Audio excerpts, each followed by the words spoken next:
We're counting down 20 of the most surprising geographical facts about Las Vegas, a city where glowing casinos stand atop ancient wetlands and secret flood tunnels sprawl beneath the neon. From human scars blasted into the desert to water tricks that keep millions alive in record-breaking heat, these entries reveal how survival in Vegas means outwitting nature on an epic scale. Which hidden force or engineering marvel ranks at number 1? Let us start peeling back the layers with number 20. 90 miles northwest of Las Vegas, the desert holds a scar that dwarfs any casino or stadium. In July 1962, engineers buried a nuclear device more than 600 feet below the Yucca flat surface. The detonation, part of Operation Plowshare, was meant to test whether nuclear blasts could reshape the land for peaceful projects. The result was a single explosion of 104 kilotons, 8 times more powerful than Hiroshima, that tore a crater 1,280 feet across and 320 feet deep. 12 million tons of earth erupted skyward, leaving a bowl big enough to swallow the strip. Today, the Sedan crater remains the largest human-made hole in America, a permanent reminder that in the high desert north of Las Vegas, humans once tried to move mountains in seconds with atomic fire. Summer in Las Vegas is not just hot, it is punishing. From June through September, daytime highs regularly soar between 104 and 115 degrees Fahrenheit. Humidity drops below 10%, turning every breeze into a blast from a hairdryer. The National Weather Service counts more than 300 days of sunshine each year. Under this relentless sun, unshaded pavement can reach temperatures that burn skin in seconds. Staying outdoors in the afternoon is not just uncomfortable, it becomes dangerous within an hour. That's why the city's rhythm shifts after dark. Crowds fill the strip long after midnight. Casinos and malls hum with life, while the desert bakes outside. Air conditioning is not a luxury here. It is survival. Without it, neither the neon nor the people would last long in the Mojave heat. Beneath the city, Las Vegas keeps a hidden reserve, a groundwater bank holding nearly 1.4 million acre-feet of water, enough to supply the valley for years during an emergency. This aquifer storage acts as an insurance policy, quietly buffering the city against drought and Colorado River shortages. Water managers inject surplus Colorado River water underground when supplies are strong and then withdraw it if surface sources run low. In dry years, these withdrawals can reach tens of thousands of acre-feet, helping to steady the taps when Lake Mead levels fall. The Southern Nevada Water Authority tracks every gallon, treating this underground cache as a last line of defense. While the groundwater bank offers flexibility, its security still depends on the health of the river itself. It is a backup plan built into the desert, engineered for a future where every drop counts. Nevada's legal share of the Colorado River is set at 300,000 acre-feet per year, a figure locked in by the 1922 Colorado River Compact. That is less than 2% of the total lower basin allocation, a sliver compared to what California and Arizona receive. No matter how much the city grows or how efficient its conservation becomes, this number is the ceiling.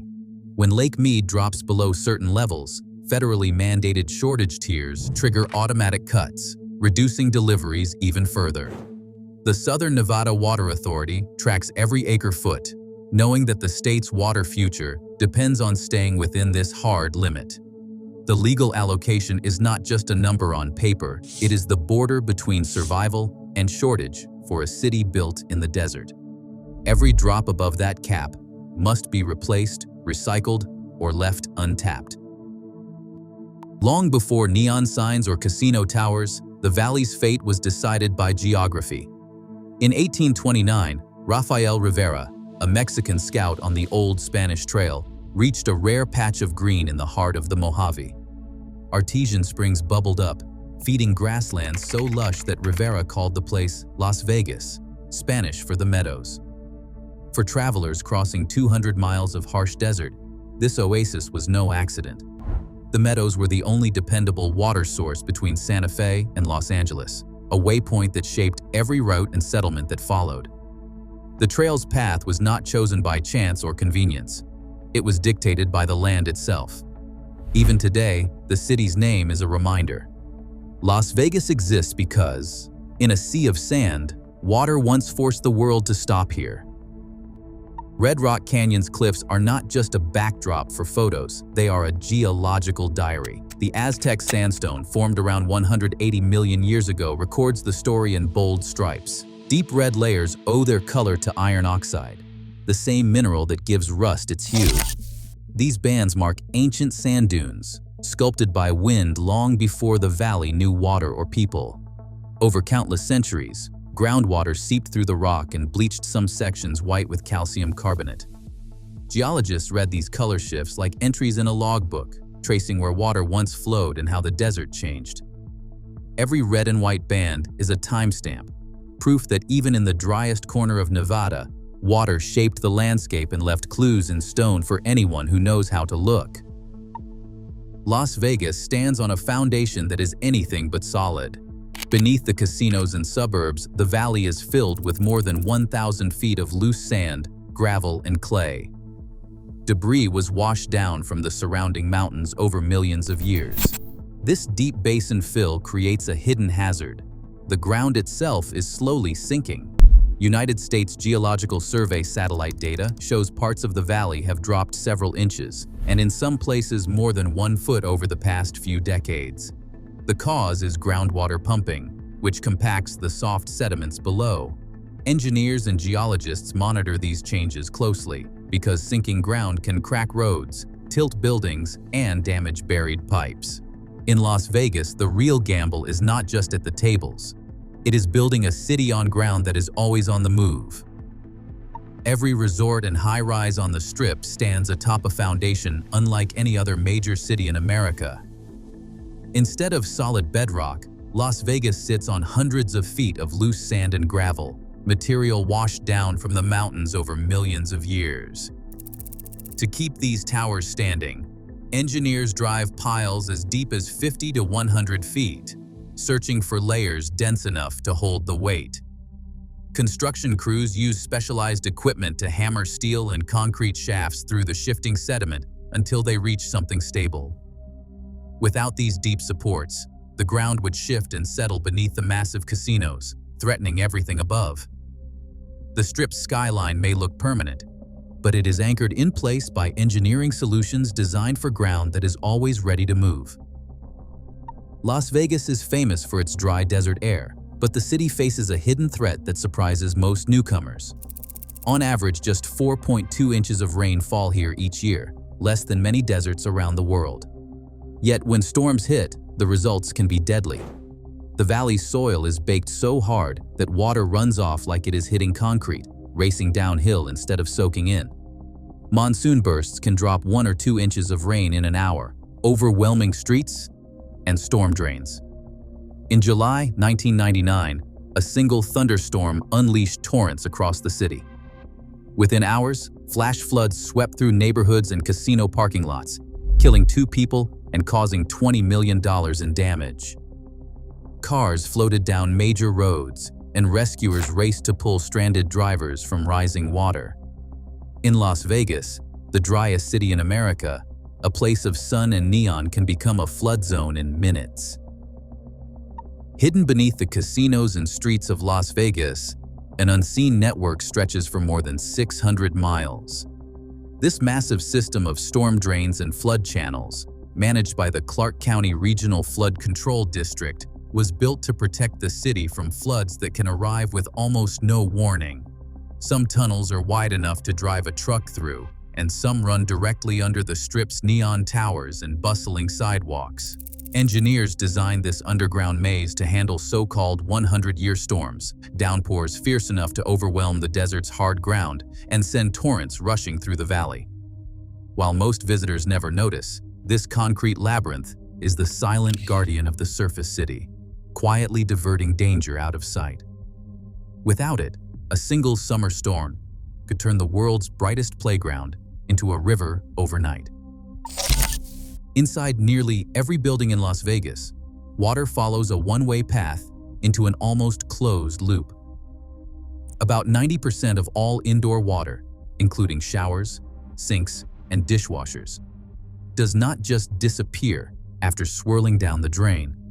Instead, it is captured, cleaned at advanced treatment plants, and then piped back to Lake Mead. The system is tracked down to the gallon by the Southern Nevada Water Authority, which earns return flow credits for every drop sent back.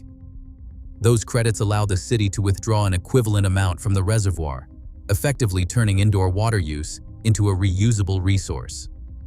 In a place where the legal water limit is fixed and the desert never relents, this recycling loop stretches every drop, making Las Vegas a global case study in how to survive and even thrive on borrowed water. Every drop of water that falls on Las Vegas, whether it is a rare rainstorm, a casino fountain, or the rinse from a hotel shower, eventually finds its way to the Las Vegas Wash. This winding channel cuts through the southeast edge of the valley, carrying both storm runoff and treated wastewater toward Lake Mead.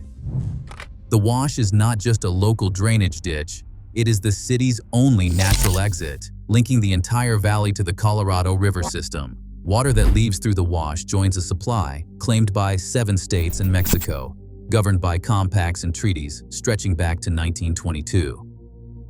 In practical terms, a single thunderstorm over the Strip can send water on a journey that ultimately shapes how much Arizona farmers or Los Angeles residents receive downstream. Las Vegas's connection to the Colorado is not just about what comes in through the pipes, it is about what drains away, tying the city's fate to an entire region's water politics. When Lake Mead's water levels threatened to drop below the reach of its original intake pipes, Las Vegas engineers turned to a solution as bold as any on the Strip. Starting in 2008, crews drilled a tunnel 3 miles under the lake bed, aiming for a target 750 feet below the surface. The project, known as the Third Straw, faced setback after setback. High-pressure inflows, crumbling rock, and rising costs that soared into the hundreds of millions slowed progress. But by 2015, the deep water intake was finished. This new lifeline lets Las Vegas draw water even if the reservoir falls below the so-called dead pool, when older intakes would run dry.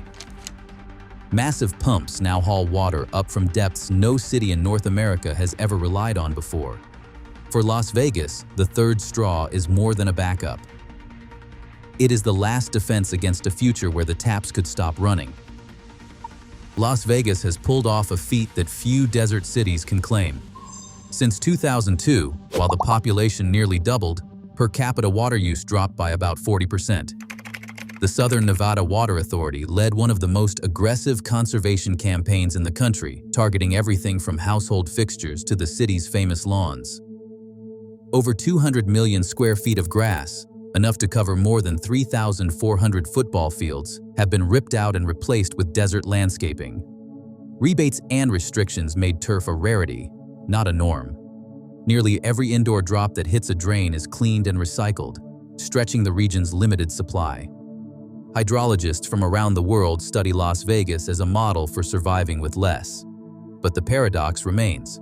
Even the most efficient city in the Mojave still depends on a single, shrinking reservoir. Hoover Dam stands as the single most important lifeline for Las Vegas. Finished in 1936, this concrete giant traps the Colorado River to form Lake Mead, a reservoir that once held 26 million acre-feet of water and carved 759 miles of new shoreline into the desert. Today, about 90% of Las Vegas's water supply arrives through tunnels beneath the lake's blue surface. The city's fountains, golf courses, and millions of taps all depend on this one engineered source. Since 2000, Lake Mead has dropped more than 150 feet, revealing a stark white bathtub ring that circles the shrinking reservoir.